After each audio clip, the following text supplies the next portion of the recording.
YouTube, man? It is your boy Solid back with another video, man. And today we got the rise and fall of Blake Griffin. Now, Blake Griffin was the man back in the early 2000s, well, late kind of 2000s, I want to say 10s. But man, he was the man, bro. Everybody wanted to be Blake Griffin. He had commercials on commercials. He had dreams on dreams. It was crazy. And I'm still thinking Blake Griffin is a great player. I'm not saying he just fell completely off, but this is the rise and fall of Blake Griffin. So we're going to get to see when him at his peak and his slow decline into what he is now. But we're going to go ahead and check this video out, man. If this is your first time seeing your boy Solid on your screen, make sure you hit that subscribe button and do your boy a solid and go ahead and smash that like button, man. Turn your notifications on so you can check out more of my Solid content, man. But we're going to go ahead and get into this one and see what's going on, man.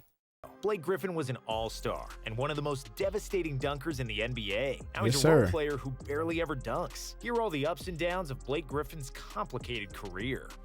Road to the NBA. At first, everything Blake Griffin touched turned to gold. He was one of the most successful high school players ever, and over Blake's 4-year tenure, his Oklahoma Christian Saints posted a 106-6 overall record. Ooh. Some players win 1 or 2 championships in high school, but Blake won it all 4 years. Blake was named the best player in the state and a McDonald's All-American, but despite his super jock status, Griffin was still humble. He rejected offers from Duke, Kentucky, and other major colleges, and joined his older brother Taylor at the hometown University of Oklahoma. The high-flying freshman averaged 15 points, 9 rebounds per game, and could have been a lottery pick in the 2008 NBA draft. In a blink of an eye, he could have become a millionaire, driven Lamborghinis, dated supermodels, and hung out with Drake. But he showed his humble side again. Blake decided to play one more season in college to mature as a player and heal from a knee injury. One more injury to that knee could have been fatal for his NBA dream. But Griffin went on and dominated the college game as a sophomore.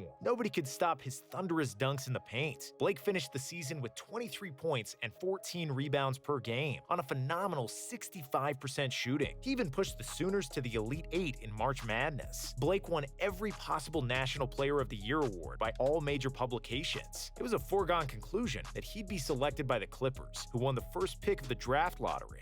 Best rookie season ever? Right before Blake's first NBA game, his fortune changed for the worse. Griffin's gravity-defying dunks were supposed to bring success to the worst franchise in NBA history. For once, it seemed like the Clippers didn't mess up the draft lottery. Blake had dominated the Summer League and even won MVP. Unfortunately, during the final game of the 2009 preseason, Griffin landed awkwardly after a dunk and injured his kneecap, forcing him to miss the entire 2009 season. So just like Joel Embiid and Ben Simmons, Griffin was considered a rookie his second NBA season. Immediately, he proved he was well worth the wait. Blessed with insane leaping ability, Blake attacked the rim from all possible angles, and from distances most players wouldn't even dare to dunk. And even though his post-up technique was far from ideal, and the fact that a complete lack of an outside shot made him into an extremely one-dimensional player, Blake still had one of the best rookie seasons in NBA history. You would think LeBron, KD, Melo, or Doncic dominated the NBA from the get-go. They did, but Blake's 22 points, 12 rebounds, and 4 assists per game on 50% shooting. He averaged a double-double his rookie year? Numbers. That's to crazy. Top it off, Griffin was named to the All-Star game, becoming the first rookie to be selected by coaches since Tim Duncan in '98. And the first unanimous Rookie of the Year winner since David Robinson in 1990. I didn't even know his inaugural season. I didn't even know he was like doing it like that. That's crazy. Season will mostly be remembered for the soul-crushing poster dunk by Timofey Mozgov and the slam dunk contest win when Blake dunked over a car. Running for MVP, destiny twisted the fate of Blake's career, joining him with a man who would leave a big mark on his legacy.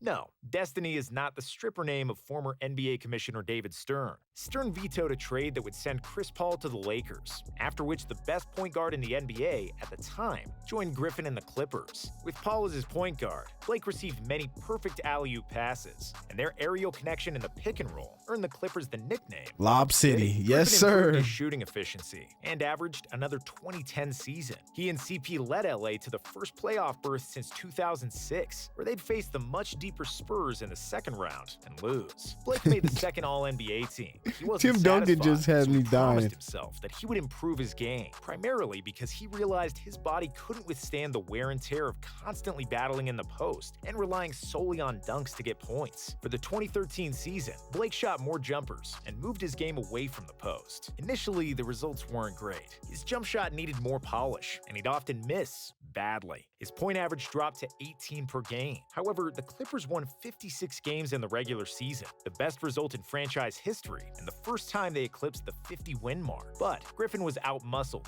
and outplayed by Marc Gasol and Zach Randolph. So LA lost to Memphis in the first round of the playoffs. This motivated Blake to work even harder in the offseason, and in 2014, his hard work would finally pay off. In the new season, Griffin was sinking mid-range jumpers at a very decent 42% clip and an occasional wide-open three, which meant that defenders could no longer stay off him and seal away the paint. Blake also became a much better decision-maker, which made him extremely versatile in the pick and roll, where he could now operate as a passer and a shooter, not just a dunker. But that's not all. He even improved his post-game. He started cutting to the basket frequently, and his free throw percentage rose to a respectable 72%. Between January and March, Griffin recorded 20-plus points in 31 straight games. For the season, he averaged a career-high 24 points, nearly 10 rebounds, and 4 assists. As a result, he just like giving the 4 out. 57 games, and Blake finished third in the MVP vote. Come playoffs, the Clippers defeated Steph Curry and the Warriors in the first round, but Durant and Westbrook would send Blake home with an L in the conference semifinals. Something was rotten in Lob City.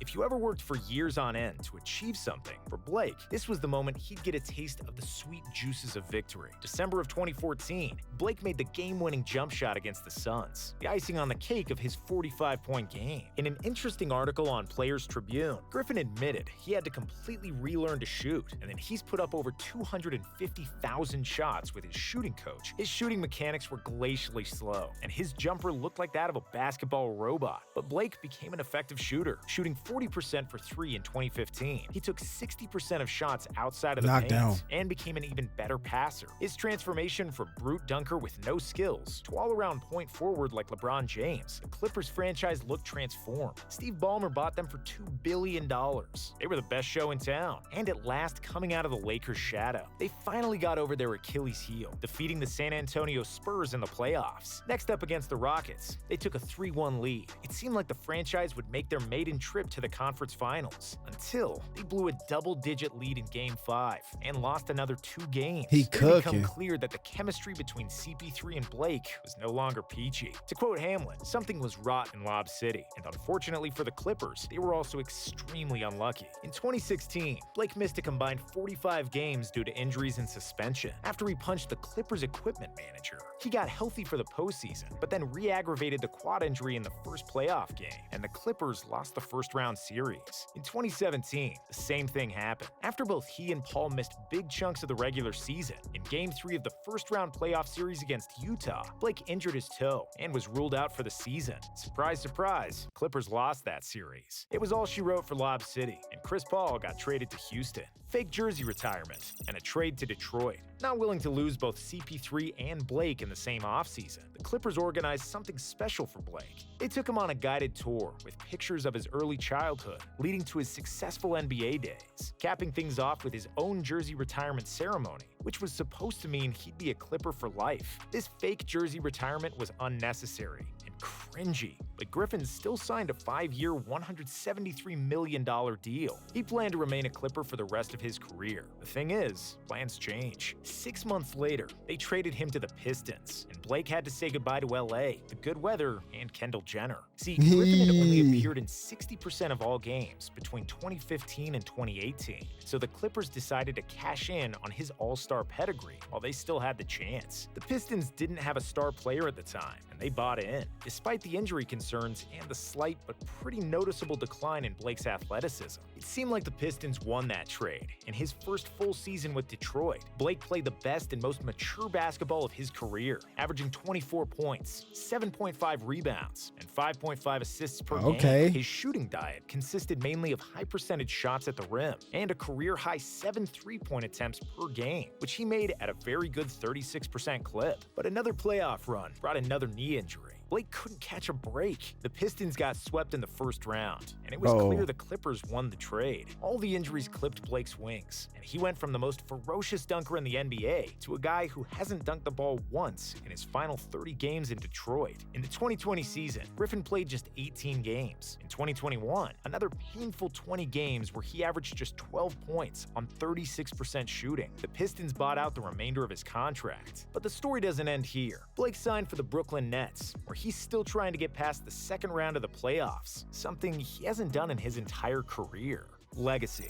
I like Blake Griffin, and it's safe to say he's matured a lot since joining the league. I believe he's a smart guy, and I even think his stand-up is funny, which, let's be honest, it's a pretty rare feat for an athlete. But most importantly, he is what you would call Exhibit A for working hard and improving your basketball skills. He's completely transformed as a player from who he was at the beginning of his career. I mean, this dude had zero finesse. His jump shot should have been on a milk carton, and all he did was jam in everybody's face. In just 4 or 5 years, he became a complete basketball player who could dominate with his passing and shooting. Sure, Blake was never a great defender, and that's what leaves him outside the top 10 power forwards ever club, but he's easily in the top 20. He's a prime example of how hard it is to win a championship in the NBA. Yeah. All right, man, that is the end of this video, man. Blake Griffin, look, bro, I think Blake Griffin is great. Look, I don't have no bad words to say about Blake Griffin. He's another player who was just struck bad by injury. Injury just took him out, bro. And it sucks. And we get a lot of stories like that where injuries just keep happening. And you just can't do nothing about it, man. But, man, Blake Griffin, either way it go, you still one of the greatest players in my book. That's just me, bro. And, you know, thank you guys for checking out this video, man. Make sure y'all hit that subscribe button, like this video, man. And make sure you stay tuned for all my NBA content, man. I'll see you in the next one. Peace.